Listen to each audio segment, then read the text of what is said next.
Do I look like any celebrity you've seen before? Akon. Ooh, are you feeling the pressure?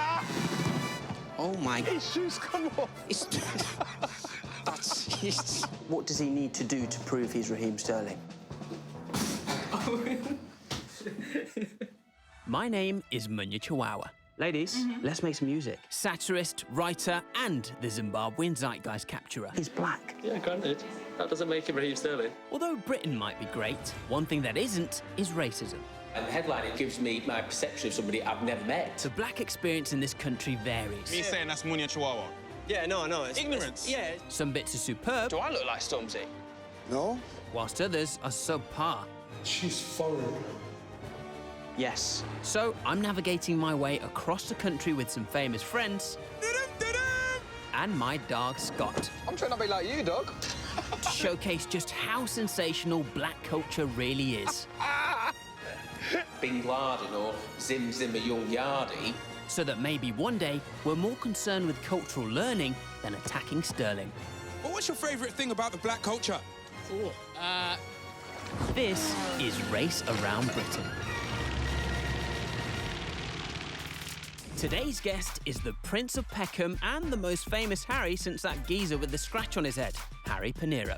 An entertainer, presenter, and the face of UK football content, Harry usually refers to himself as HP like the sauce. But today, I was looking forward to a good old catch-up with the man himself in Manchester. 33, 74, Munya! 75, 76. Oh, What are you doing? oh, mate, I was just doing a bit of keep-it-ups. I didn't know you was into football. Yeah, mate, I love football. So who's your favourite player then?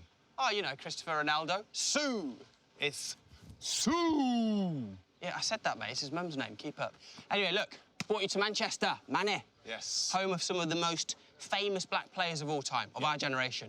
Sancho, Rashford, Pogba, David Beckham when he had cornrows. I remember that. And yeah, look, they might all be young, rich and successful, but it's not all sunshine and rainbow I'll flicks. take it easy. And when you're... Oh. There is a darker side to this, and that's what we're here to explore. Yeah. What does it mean to be black and famous? Well, Munya, they got the right man for the job. Ah, thank you, man. All right, I'll see you back at the van. I was talking about me. Where are you going?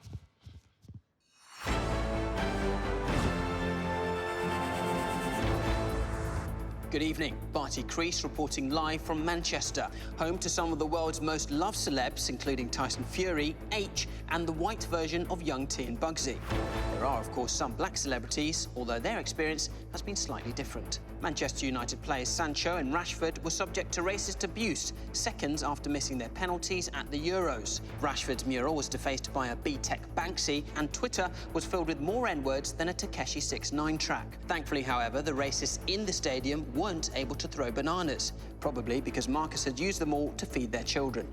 Elsewhere, a White Lives Matter banner was flown over the stadium during a Man City match.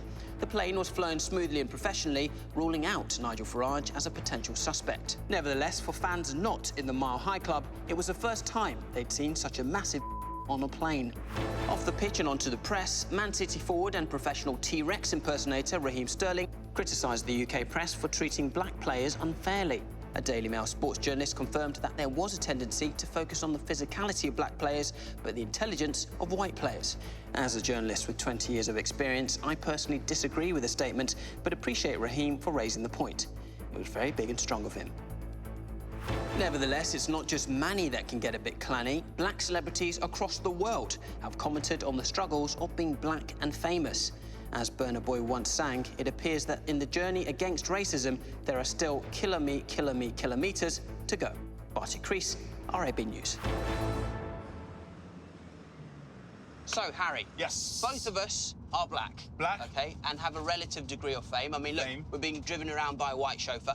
Yes, things have changed. But who is this guy? All right, yeah, that's Scott. He's my best friend, also our chauffeur for the day. Scotty T. Hotty. Scott, this is Harry, also known as HP Sauce, your favourite. I love HP sauce. Isn't that what they used to make jerk chicken?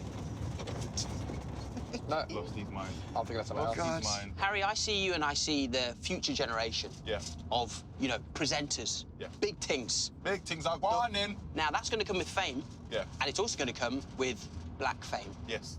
The fact that I am black in itself will have its own, like, different dynamic than it would be for anything else. Back in the day, Like, the people that we'd look up to would be Lenny Henry. Yeah. And that's it.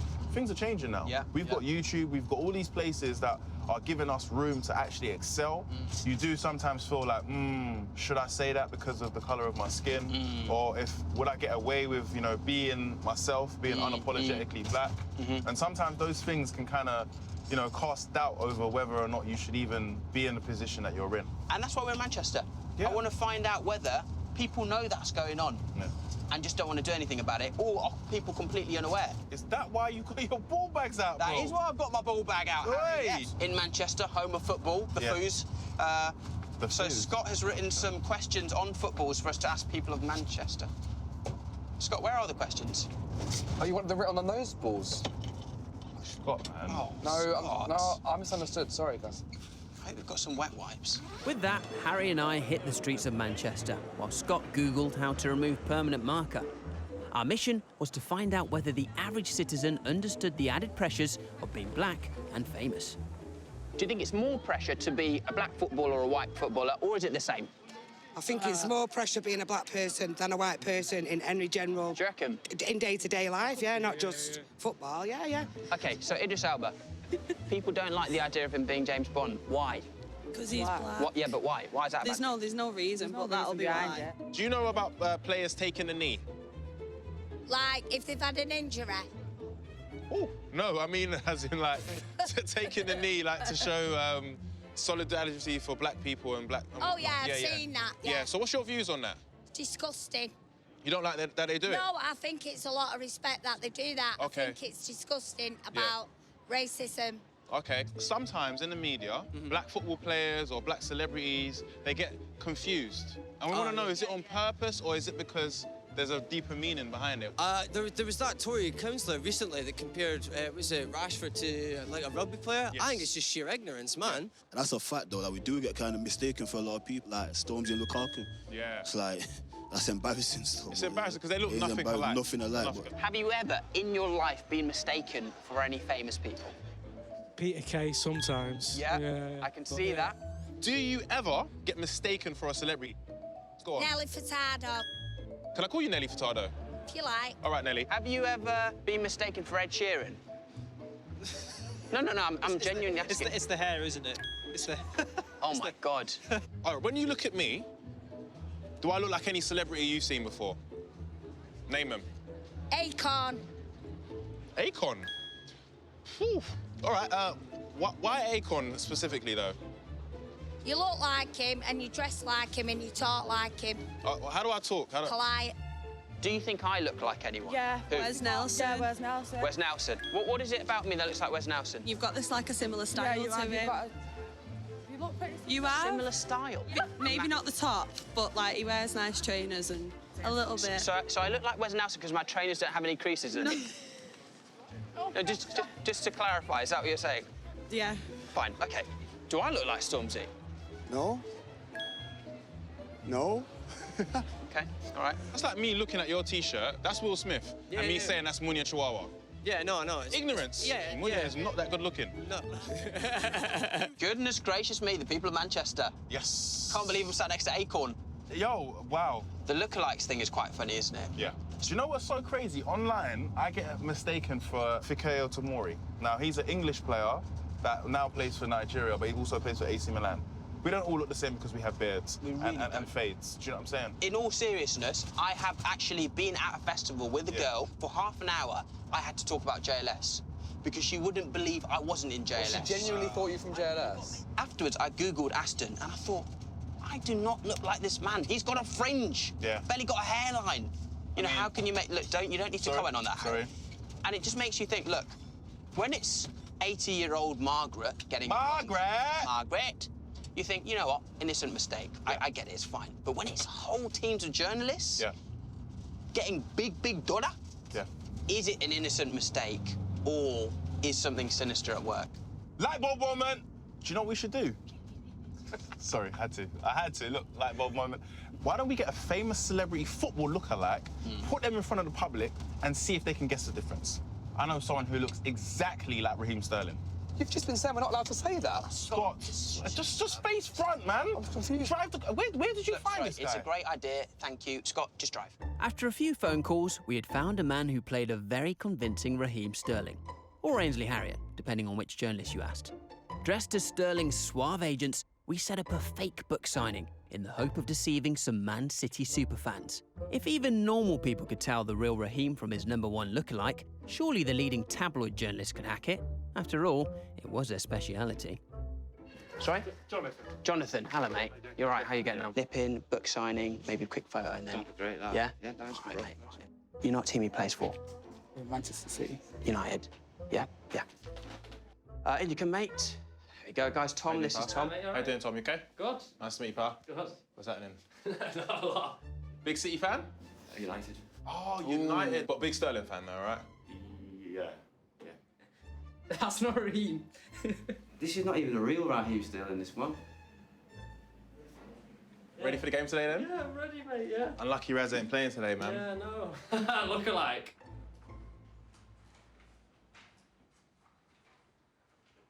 Yeah. Do you want to just nip outside quickly? Right, it's not Raheem, Matt. What do you mean? That's not Raheem, Matt. We have been given 15 minutes with Raheem. You come in here and you're telling jokes. All right, listen, you're not Kevin Hart. If you squint. You think? OK. Mate, I've been a City fan all my life. He's black. Oh, yeah, he is, yeah, granted. That doesn't make him Raheem Sterling. If he heads it into your hands, then we can safely say it's Raheem. No. Why not? Because I can head the football into it. Well, not as well as he can. OK, right, ready? OK. No, shall we just do a photo, maybe? Let's take a loose photo, because look, we're running on time, right? No. Yeah, I'm sorry, mate. Get down, because you're a bit taller than him.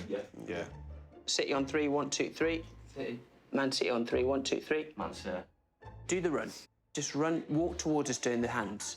Oh, there you go. Well, do you know, just sit down. Listen, Tom, we don't have to walk in. Take it easy. OK, Tom. OK, obviously this is not Raheem Sterling. 100%. All right, so this is actually a lookalike, a Raheem Sterling lookalike. Yeah, it does look like first glance. Yeah. But second glance, not a chance. A lot of journalists wrongly, select pictures. For example, when Lukaku signed for Man United, they use a Stormzy picture. Why do you think that is because of? There's definitely some kind of racism in the industry. I can easily tell the difference between anybody, Asian people, black people, white people. Fantastic eyesight. Did you want a book? Yeah, please. Yes. No, we can't actually there, actually. Look at the pages there. It's just a notebook. Yeah, look. Oh, there we go. There you well, go. You know what, Ben? Yeah, Let's do you get know you what, out of here. Ben, see you later, pal. See you later, bud. You've done enough. See? I told you, it is not that difficult to tell black people apart. Journalists just must have bad eyesight. Yeah, well, that's what you get for staring at the sun for too long. But that getting mixed up bit, that's just the starter, mate. That's just the start of the problems. Because when they really want to get you, when that target's on your head, you're finished. Target on your back. E.g., Meghan Markle. Oh, my God. God, I remember when she was marrying Prince Harry, everyone was going nuts. They was getting the plates with the writing on and people were putting the flags outside, having crumpets in the yard. As soon as the honeymoon at Butlins was over, it all switched. Now, she can't even eat a bloody smashed avocado without the media trying to interview the avocado's family. Do you know what I mean? The media is not really friendly to black people, from what I've seen. We don't really get protected like, the white counterparts. So for me, that's the only scary part of it. And it does make me think, like, the more you rise to the top, the quicker you can go down to the bottom as well. As the spotlight grows brighter, it's almost like you become more aware of your skin. Wow. I don't know, man. I just feel like we underestimate how powerful the press is. 100%. You're soaking in information every day. Everywhere you look, you're soaking in information. Even if you just walk past a headline, if you see it frame a person in a certain way, and then you were to see that person, that's the first thing that comes to your mind. Yeah, we never know how strong the media are until they're against us. I think we should show people the process. Like, literally do a boot camp for writing tabloid headlines. And then, if they walk away more racist, at least they've got a foot in the door for getting a job at an actual tabloid. Good on ya. Harry and I had assembled a group of wannabe writers. If we planted the seeds of subtle racism, could we turn a room of normal people into fully fledged tabloid journalists? Right, good evening, everyone. Good evening. Thanks for coming down. I'm Tat, this is Fem. We sort of specialise in sort of online clickbait. So today, we are going to help you guys understand how to, use this clickbait phenomenon to actually sell the stories. Bit of word association. What do people think of Mary Berry? Affectionate. Nurturing. Cute, grandma. Attractive. There you go. Attractive. Hey. There you go. Yes. I thought I was the only one. You know what I mean? This is great stuff, guys. Let's move on now. Tion Wayne, anyone? He's a prominent drill artist. What kind of things spring to mind? It's very gangster, isn't it? Gangster. Guns. Drugs. Feral. Feral is also animalistic in some ways. Wild. Wild. Yes, good English. Good English. With drill videos, I always think of scantily clad women as well. I think about them quite a lot of the time as well. I tell you, Mason Greenwood. Mason Greenwood is a 19-year-old football player that plays for Manchester United. What kind of words are we associating with that? Takes the knee. Takes the knee. Takes the knee, yes. Naive. Naive, good. What about wags? Like to get some scandal? Yes. Was he born in this country or has he come to this country? So he was born in this country, but his mother is from Jamaica. Gangs and drugs. And cannabis. Race. Yes. So we've got naive, rasta, big hair. Anything else before the final headline? Wild Rasta. Nice, good. Nice touch. Having finished our brainstormsy, it was time to create some headlines. We teed up our trainees with some scenarios and asked them to create headlines using the buzzwords. First up, fur. Wearing fur is basically a first-class ticket to being cancelled nowadays, but would the same rules apply for the soggy-bottom sweetheart, Mary Berry? So, John, we'll start with you. Naughty Granberry wears animal fur at BAFTAs. Good. Cheeky, but also pulls you in. Berry at the BAFTAs, was it fur or fake? Oof, I like that. Bit of mystery. What I've liked is we've kept that element of cheekiness, haven't we? This is still somebody we love. It seemed Mary had got off lightly for her furry faux pas. Our next scenario was Tion Wayne visiting a pal in prison. We never specified whether this pal was serving a sentence or serving up meals as a staff member. That was up to our journalist to decide. Wild Wayne went to Wentworth to visit Scummy Chum. Wow. Good. He used the W's. All the W's. Then. Ex-gangster Tion rocks up at prison with 5 women in bikinis while driving a purple Lambo with cocaine around his face to visit his childhood friend. Hey, didn't know you were at my 18th birthday. And it's something that people are going to want to click on and say, wow, this is what we associate drill and Tion Wayne with. So I think you've done an amazing job there. Our main man here. Tion Wayne lives gangster dream in bling-laden jail visit. So, it sounds like Bin Laden, so I'm playing on words a little bit. I think what people do is they'll say, Bin Laden, what's he up to? I thought he died. Oh, click on that. Oh, it's about Tion. I think that's what I'm trying to play on. To kind of make the... After Tion's unexpected ties to the Taliban, it was time for our football finale. Mason Greenwood had splashed out on a flashy new Fiat for his mum, which was very generous. But would our journos think the same? John. Talented teen goes from smoking cannabis in the hood to football star, splashes out on a Fiat 500 for his mum. That's a really fantastic one. Good, nice and short and snappy. Reggae to riches Mason bags mum a poxy Fiat. Ooh. Where's the Rover? Yeah. Where's the Lamborghini? Well, you can be the judge of this. Here's what we wrote down. Bit of a Beanie Man reference for any of you fans out there. We've written, Zim Zimmer, young Yardy's mum does not have the keys to the Bimmer, as selfish son scrimps cash on Fiat 500.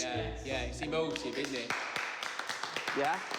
Right, now, guys, time for another surprise. And we're actually doing a social experiment because we're not actually journalists. Not at all. We are comedians. When we were writing those headlines, how did everyone feel? What did it feel like? Be honest. Talking you through that process. Because I thought you two were journalists and because you were saying negative and controversial things about Tion, I believe them to be true. Well, look, the message is, if you can, think twice and make your own judgments for yourself. That was an experience. Once we gave them the licence to say whatever, it's like we opened Pandora's box. Well, Nigel Farage's box. Mate, I don't want to think about Nigel Farage's box. Sorry. Me neither. Do you know what's so crazy? I didn't even know they was going to go to the lengths that we took them to. And to see those people actually, you know, start to say some horrible words and some horrible headlines, it just shows what the media are able to do. And it's not even like we told them to say those words. Those words were already in their head, but as the media, we was able to unlock those thoughts, and it came out a lot. Bro, if we could do that as literally fake journalists, imagine what the professionals can do. This is what they do. Scary. That's scary, very scary.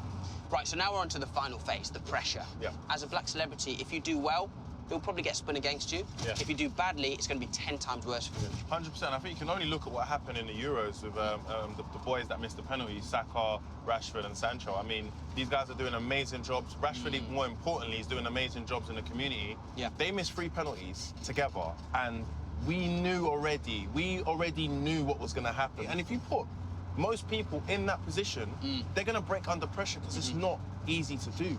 We should give people a taste of what it is to be black and famous by making them take a penalty under similar pressure to what those 3 players faced. But where are we going to get 67,000 fans? I can do a shout out on my Insta if you want. Scotty, joker. We might not be able to do the fans in the stadium, but we can create pressure in other ways. Where there's a Will, there's a Smith.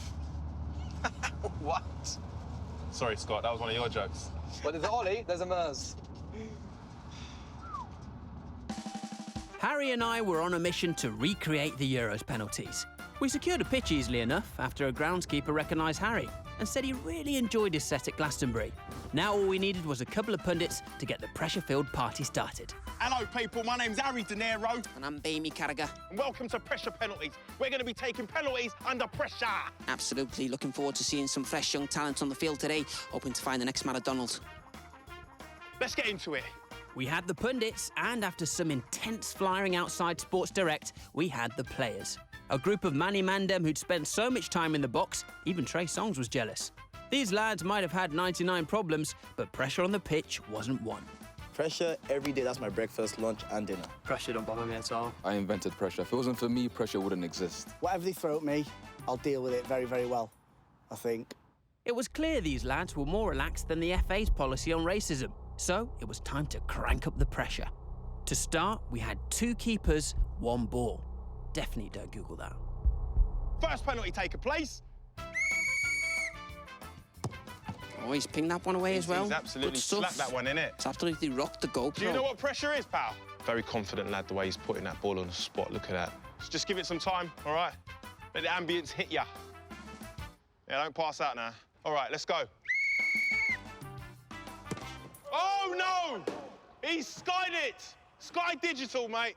We're going to need a taxi for that one. That's going to need to do a day 4 test when it gets back. Bloody hell. Apart from that abysmal effort from Cristiano Ronaldo, most of our players popped their pens away nicely, so it was time to up the ante. To increase the pressure even more, we'd hired an entire brass band to blare out 120 decibels of sound. That's almost the same volume as a jet taking off, or Piers Morgan saying anything about Meghan Markle. Right, so next player stepping up to the mark. He said he's very confident in his own ability not to blow his own trumpet, because that's what they're here to do. So... Oh, he's up.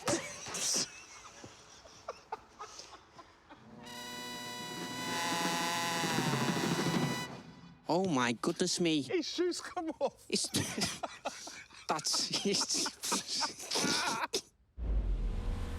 Our players were clearly feeling the pressure, and things were about to get even rougher.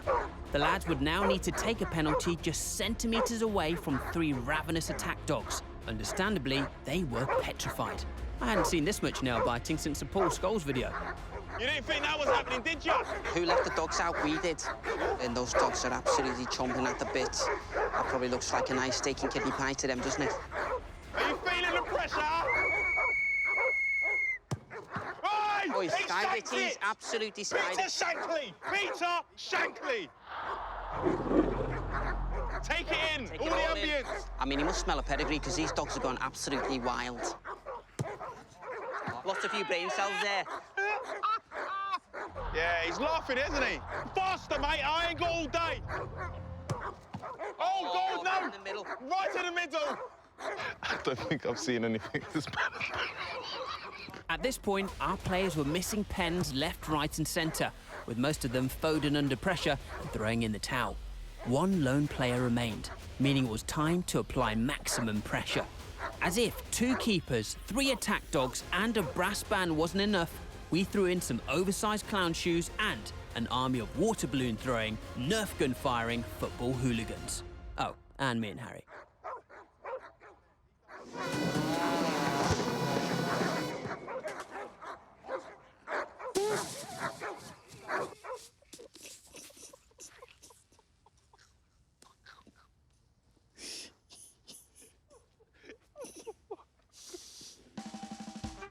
Well, Barry, that's an absolute horror show, that was. Absolutely, Harry. I mean, the last time I saw ball control that bad, I broke up with her.